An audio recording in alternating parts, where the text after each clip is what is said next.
Nah, jadi LH itu akan mempengaruhi sel TK.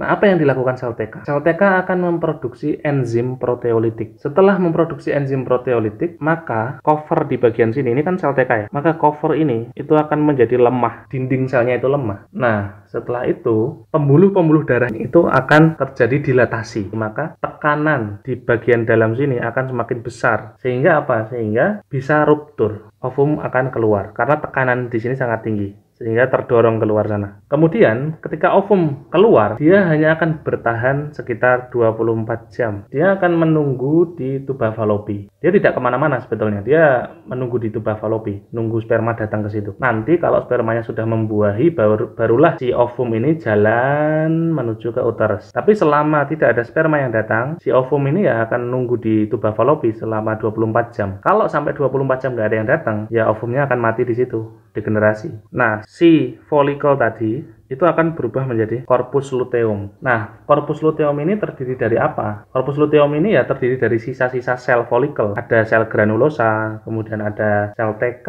di situ ya. Dan corpus luteum ini tetap memproduksi estrogen dan juga progesteron. Jadi dia menjadi kelenjar temporer, hanya sementara menjadi kelenjar. Corpus luteum ini akan bertahan berapa lama? Ya kan? Corpus luteum ini akan bertahan 10 sampai 12 hari. Kenapa demikian? Karena corpus luteum itu tidak tahu kalau ovum ini sudah mati atau masih hidup. Ovum ini mati setelah 24 jam, ya kan? Tapi corpus luteum itu tetap hidup, tetap menghasilkan estrogen dan progesteron selama kurang lebih 10 sampai 12 hari. Kan si corpus luteum ini kan tujuannya menghasilkan estrogen dan progesteron itu kan untuk kelangsungan hidup ovum, kelangsungan hidup ovum selanjutnya jika terfertilisasi, ya kan? Tapi kalau tidak terjadi pembuahan, ini mati katakanlah 24 jam ya. Corpus luteum ya akan tetap menghasilkan 10 sampai 12 hari, akan tetap menghasilkan estrogen dan progesteron. Karena corpus luteum nggak tahu kalau ovumnya mati. Nah, setelah 10 sampai 12 hari, si corpus luteum ini akhirnya itu akan mati juga. Setelah mati menjadi corpus albicans. Nah, sebetulnya apa sih fungsi progesteron di sini? Nah, fungsi progesteron itu untuk mempersiapkan uterus. Tadi kan uterus sudah lumayan menebal ya akibat efek estrogen ya kan. Nah, tapi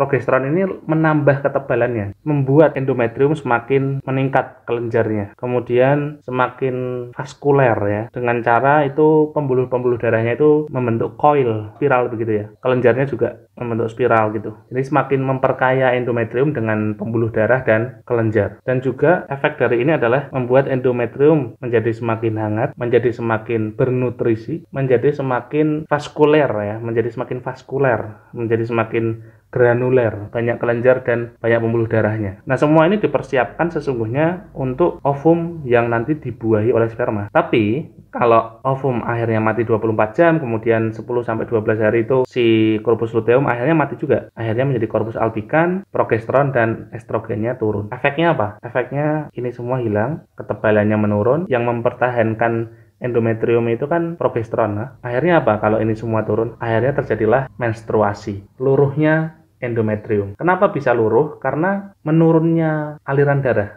Ya, karena progesteron dan estrogennya turun, jadi aliran darah ke endometrium itu menjadi turun. Ketika aliran darah ke endometrium itu turun, endometrium menjadi iskemik. Endometrium menjadi iskemik, akhirnya nekrosis. Kalau sudah nekrosis, akhirnya luruh.